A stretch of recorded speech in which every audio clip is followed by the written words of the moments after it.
Bienvenidos y bienvenidas a su programa Monseñor Romero y la misión del Evangelio. Un programa que lleva dos objetivos: conocer a Monseñor Romero y estudiar la Sagrada Escritura con un juicio crítico desde la teología de la liberación. Cada día tendremos un encuentro con Monseñor Romero y con el Dios de Jesús.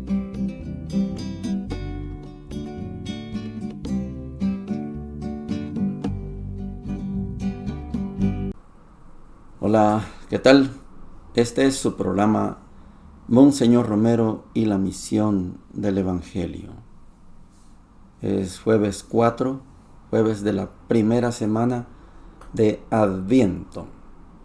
Son 4 domingos con sus días hasta que lleguemos al día 24 por la noche, que se canta la víspera de Navidad, y el día 25 comienza una octava de Navidad que pasa por el 31 de diciembre, que es la fiesta de la Sagrada Familia, y terminaríamos con la Epifanía, el tiempo de la Navidad.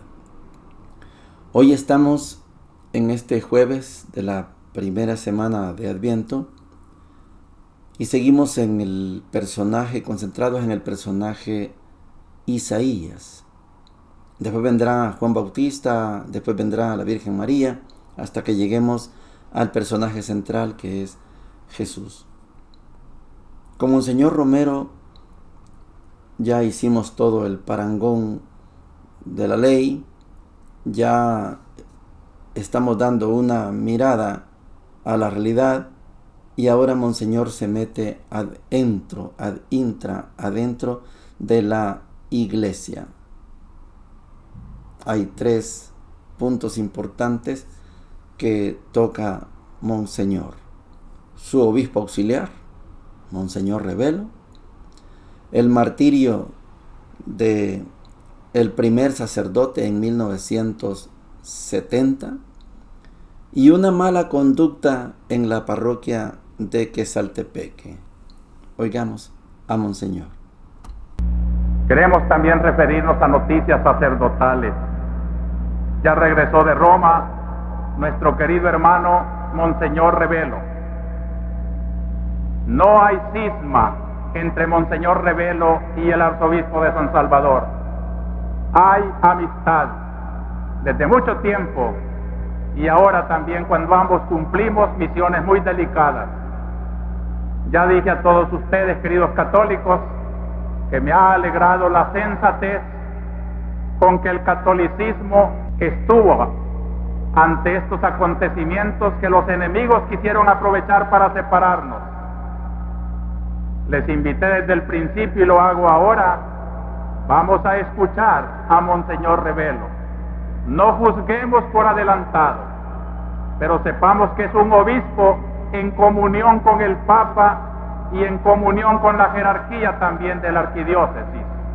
Por tanto, nada podrá romper esta alianza y esta amistad del verdadero mensaje de Dios. Y aun cuando hubiera diferencias accidentales, que las ventilamos con toda libertad, en lo sustancial somos servidores de esta iglesia que no quiere traicionar ni al Evangelio ni al pueblo. Para el 15 de diciembre los sacerdotes nos vamos a reunir para evaluar nuestras actuaciones del año y proyectarnos hacia el año nuevo. Mañana a las 5 de la tarde en la iglesia de San Juan, Cojutepeque, se va a conmemorar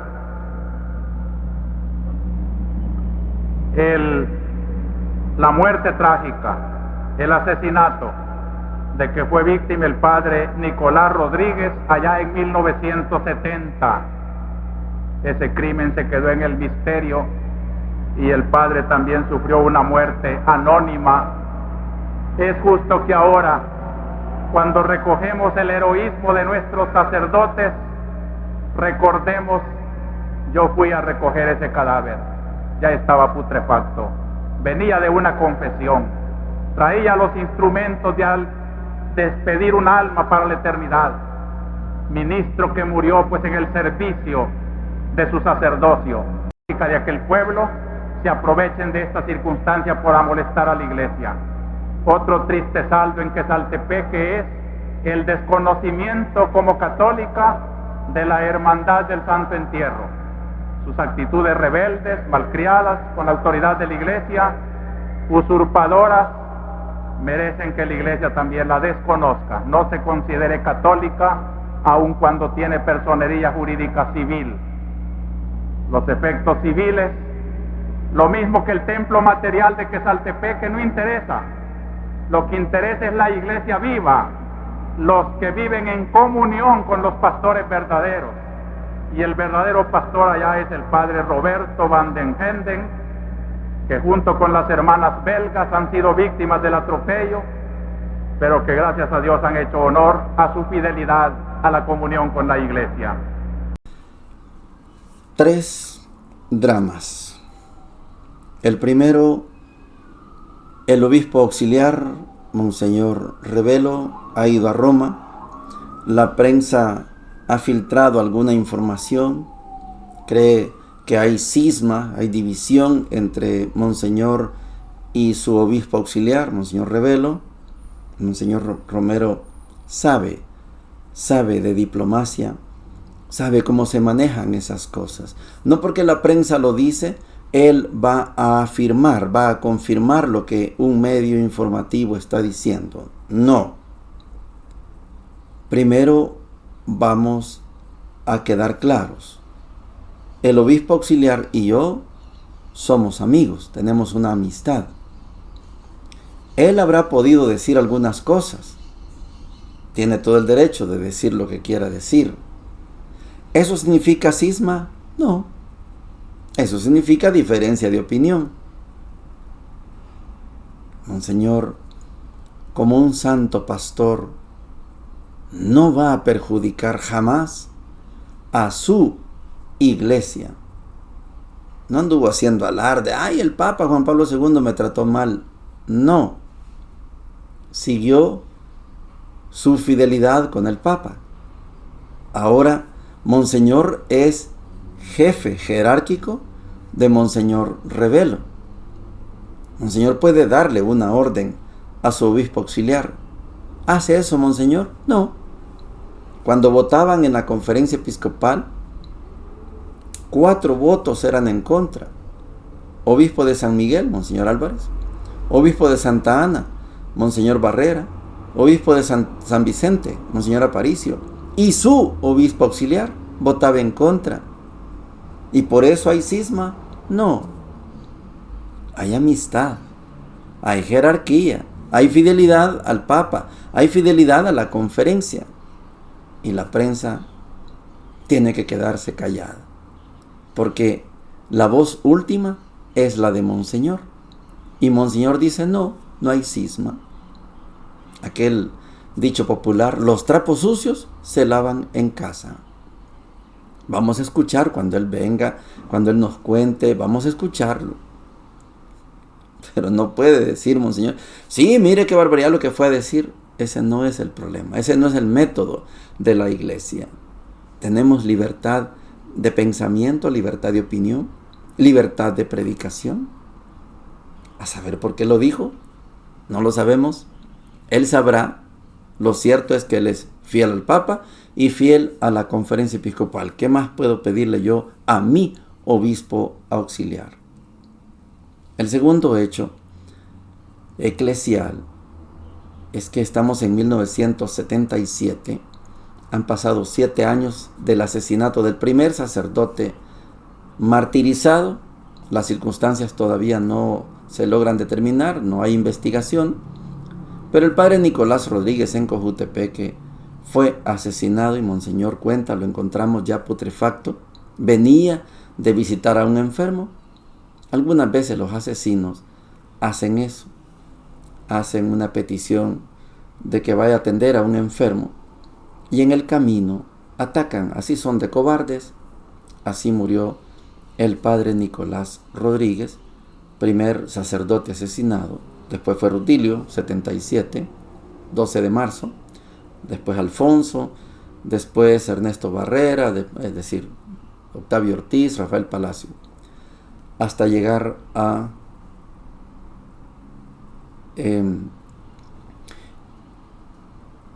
al sexto en San Esteban Catarina. 6 sacerdotes que Monseñor Romero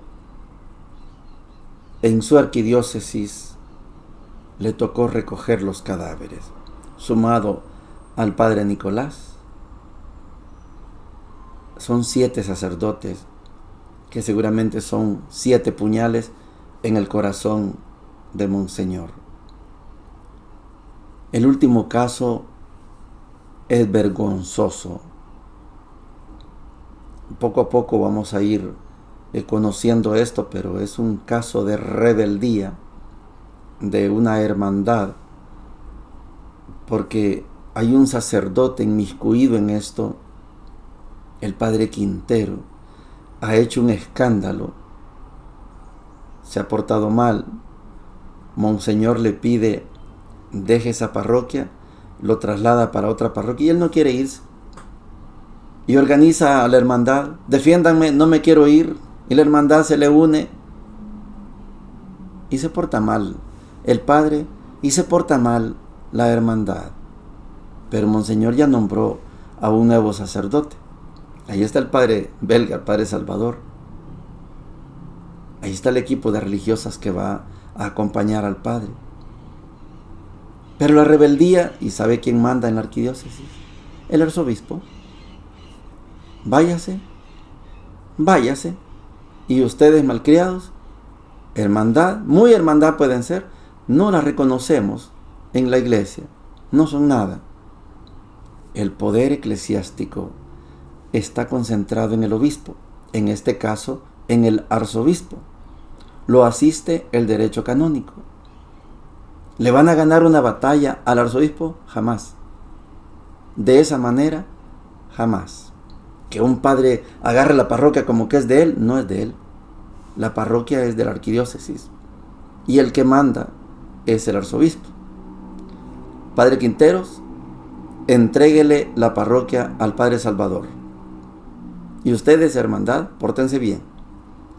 Ahorita ustedes están en rebeldía, no son de la iglesia. Eso lo decide el arzobispo. Con esas decisiones no se juega. Cambio es cambio, se va porque se va. Ya llegó el nuevo, entréguele las llaves, entréguele cuentas, entréguele la caja chica, entréguele todo, entréguele los libros, porque hay un traspaso de párroco. Usted ya terminó su tiempo, Quinteros. Bueno, el padre Quinteros termina siendo sancionado, hay una carrera, hay todo un trabajo, lógicamente todo conforme al derecho canónico. Así es como se procede en la iglesia. Y la hermandad, bueno, pobre por haber apoyado al padre, queda también fuera de la iglesia. Vamos a las lecturas. Yo creo que estamos ya viviendo un adviento. Yo espero que sea enriquecedor. Al menos yo no lo veo como un acto. El adviento no lo veo como un acto de penitencia que se parece, así que del ambiente que se parece a la cuaresma. Son dos realidades completamente diferentes. Aquella es un encuentro conmigo mismo para reconocer mis pecados. El adviento no.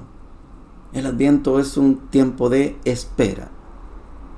No es lo mismo mirar ese dentro para reconocer todas mis maldades, todo lo que he hecho. No, ese es cuaresma. No, el adviento, por eso no debería ser usado el color morado, el mismo morado que se usa en cuaresma. Debería ser, como Monseñor Romero lo decía, debería ser un color púrpura, al color de las sotanas de los obispos, color púrpura, porque es opulencia, porque es espera. Estamos ansiosos de que llegue Jesús. Esto es el Adviento. Estamos en el segmento, la semana, donde le damos fuerza al profeta Isaías. Hoy estamos en el capítulo 26, versículos del 1 al 6, dice lo siguiente. Aquel día se cantará este canto en la tierra de Judá. Tenemos una ciudad fuerte, ha puesto para salvarla murallas y baluartes. Abran las puertas para que entre un pueblo justo, que observa la lealtad. Su ánimo está firme y mantiene la paz, porque confía en ti.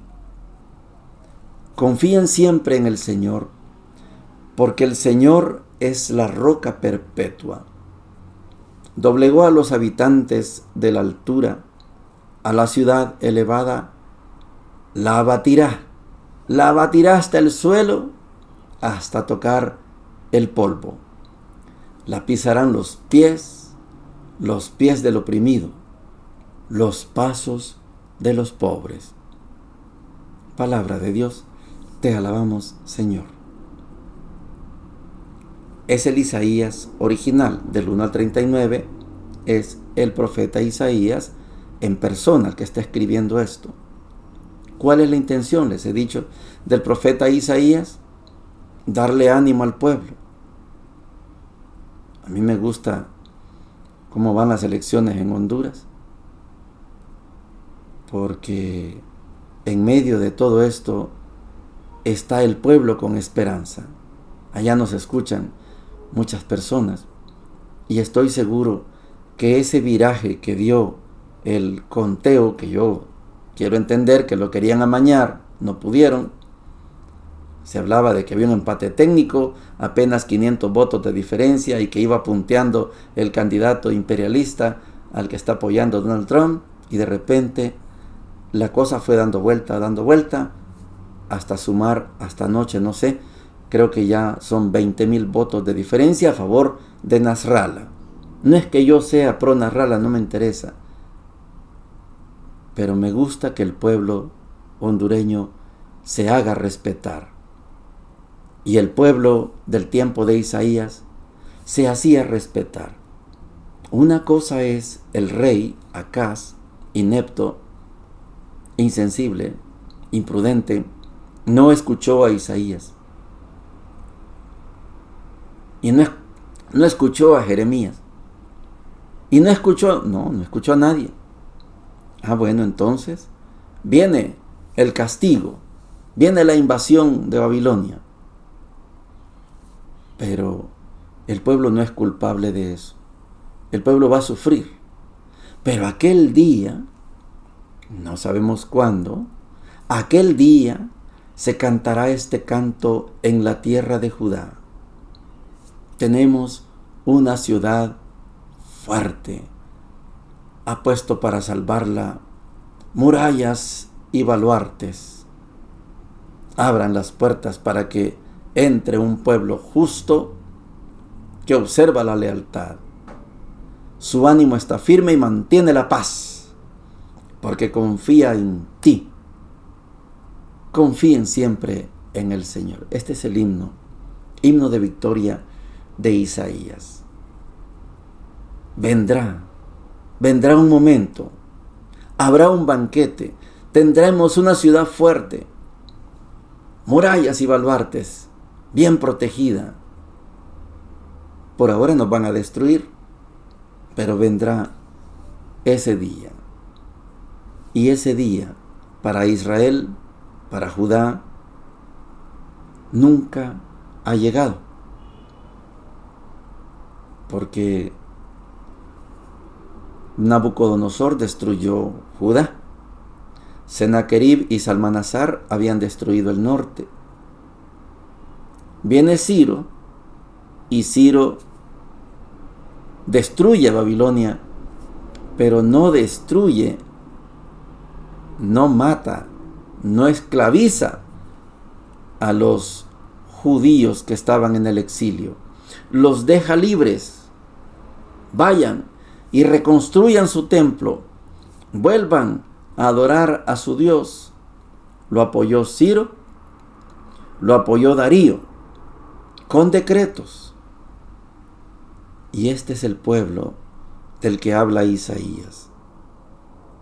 Reconstruyeron el templo, pero tristemente, otra vez los mismos nuevos reyes cometieron los mismos errores de los antiguos reyes y nunca han tenido esta ciudad fuerte, murallas y baluartes. No lo han tenido. Y los judíos actuales, los israelitas actuales, siguen soñando, esperando el Mesías judío, el Mesías que restaure las 12 tribus de Israel. El señor Netanyahu no es el Mesías. Él no tiene ninguna característica del rey David. No. David, cuando estableció Jerusalén y la dedicó como capital, puso impuestos, sí, a extranjeros y a propios, pero el pueblo estaba en paz. Las guerras habían terminado. Salomón gobernó en paz. No hay ejércitos de Salomón, pero no pudieron. Salomón no pudo mantener la paz de Jerusalén. El actual primer ministro de Israel no tiene ni una pizca para ser el Mesías esperado. No se ve por ningún lado. Es un sionista, un guerrero, un pelele del imperio norteamericano. El sueño de Isaías sigue latente. Ojalá un día llegue alguien como primer ministro de Israel y que retome el trabajo de el rey David y haga de Israel un pueblo en paz. Pero este señor cada día se inventa una guerra. Bomba aquí, bomba allá, bomba aquí. Y la paz. Desead la paz a Jerusalén. Vivan seguros los que te aman. No. Qué alegría cuando me dijeron, vamos a la casa del Señor. A mí no me da alegría pensar en ir a Israel, se me puede caer un bombazo en cualquier momento, no. El sueño de Isaías, aquel día, se cantará este canto en la tierra de Judá. Tenemos una ciudad fuerte, apuesto para salvarla, murallas y baluartes. Abran las puertas para que entre un pueblo justo que observa la lealtad. Su ánimo está firme y mantiene la paz porque confía en ti. El sueño de Isaías todavía no se ha hecho una realidad. El cristianismo, que no tiene nada que ver con el señor Netanyahu, el cristianismo todos los días trata de hacer realidad este sueño del profeta Isaías. La iglesia está en paz. Otros años sí, otros siglos sí, fue invasora, conquistadora, inquisidora, sí. Pero del Vaticano II para acá, tenemos una iglesia en santa paz. Hay errores, los hay. Hay pederastia, la hay. Hay negligencia, hay sacerdotes que hablan barbaridades en contra de las imágenes. Sí, la hay. Pero la iglesia transmite paz, irradia paz, comparte paz, desea paz. Todos los 1 de enero, los papas nos escriben una carta, Jornada Mundial por la Paz. Y ojalá esa paz llegue a Venezuela, esa paz llegue a Gaza, a Yemen, al Congo, a Nigeria, a Irán, a Ucrania, a Rusia, a Hong Kong, que llegue la paz a todo el mundo. Mateo 7, versículo 21 y del 24 al 27. Dice lo siguiente. Jesús dijo a sus discípulos: no son los que me dicen Señor, Señor, los que entrarán en el reino de los cielos, sino los que cumplen la voluntad de mi Padre que está en el cielo. Así, todo el que escucha las palabras que acabo de decir y las pone en práctica, puede compararse a un hombre sensato que edificó su casa sobre roca. Cayeron las lluvias, se precipitaron los torrentes, soplaron los vientos y sacudieron la casa, pero ésta no se derrumbó porque estaba construida sobre roca. Al contrario, el que escucha mis palabras y no las practica puede compararse a un hombre insensato que edificó su casa sobre arena. Cayeron las lluvias, se precipitaron los torrentes, soplaron los vientos y sacudieron la casa. Esta se derrumbó y su ruina fue grande. Palabra del Señor. Gloria y honor a ti, Señor Jesús. Perdón. Cuando leemos Mateo 7, estamos en el sello, en la parte final del Sermón de la Montaña. El Sermón de la Montaña es capítulos 5, 6 y 7. Esto que estamos leyendo es el sello, es lo último del Sermón de la Montaña. Yo sé que muchos de ustedes hubieran querido que Jesús dijera: no son los que me dicen Señor, Señor, los que entrarán en el reino de los cielos, sino el que cumpla la ley de Moisés. Pero no dijo así. Leo cómo lo dejó Mateo. No son los que me dicen Señor, Señor, los que entrarán en el reino de los cielos, sino los que cumplen la voluntad de mi Padre que está en el cielo. ¿Dónde queda Moisés? Aquí no está Moisés. Aquí está el Hijo de Dios. No son los que me dicen Señor, Señor, los que entrarán en el reino de los cielos, sino los que cumplen la voluntad de mi Padre que está en el cielo. Y la voluntad de mi Padre se las acabo de dar a conocer. Capítulos 5, 6 y 7. Yo les vine a decir, oyeron que se les dijo, yo les digo. Esto es Mateo capítulo 7, el sello del Sermón de la Montaña.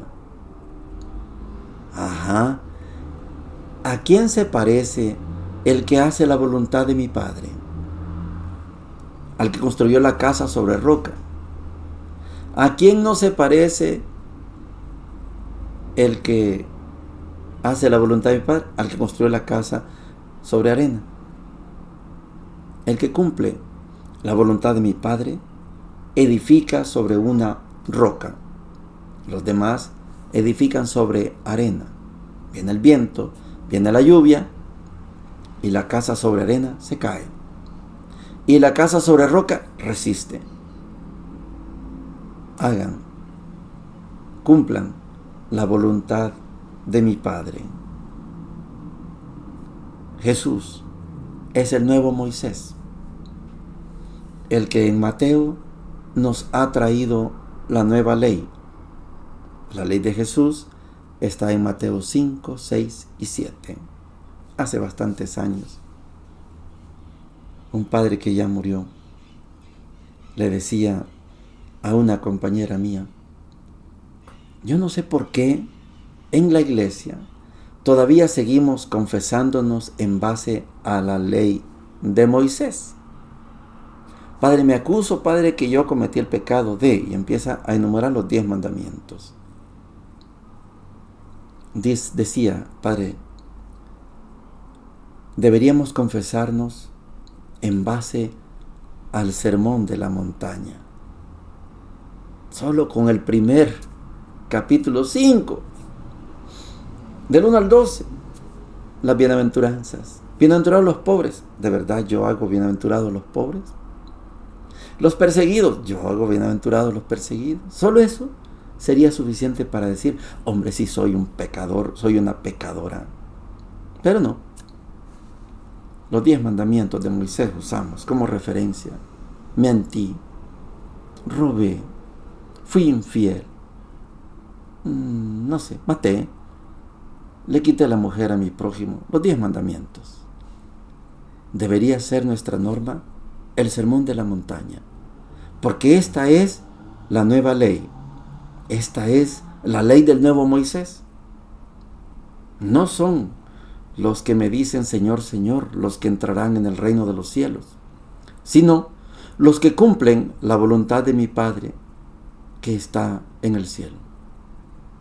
Así, todo el que escucha las palabras que acabo de decir, sermón de la montaña, y las pone en práctica, sermón de la montaña, puede compararse al hombre que edificó su casa sobre roca. El que no las cumple, edificó su casa sobre arena. Se va a derrumbar. Este es el nuevo Moisés. Este es Jesús según Mateo. Otro es Jesús según Lucas, según Marcos, según Juan. Pero según Mateo, este es el nuevo Moisés. Y esta ha sido todo el capítulo 5, 6 y 7 de Mateo, Evangelio de Mateo. Ese es el sermón de la montaña. Ahí está la voluntad del Hijo, porque Él vino a hacer la voluntad del Padre. Bendiciones para todos y para todas. Hemos presentado Monseñor Romero y la misión del Evangelio. Hasta la próxima.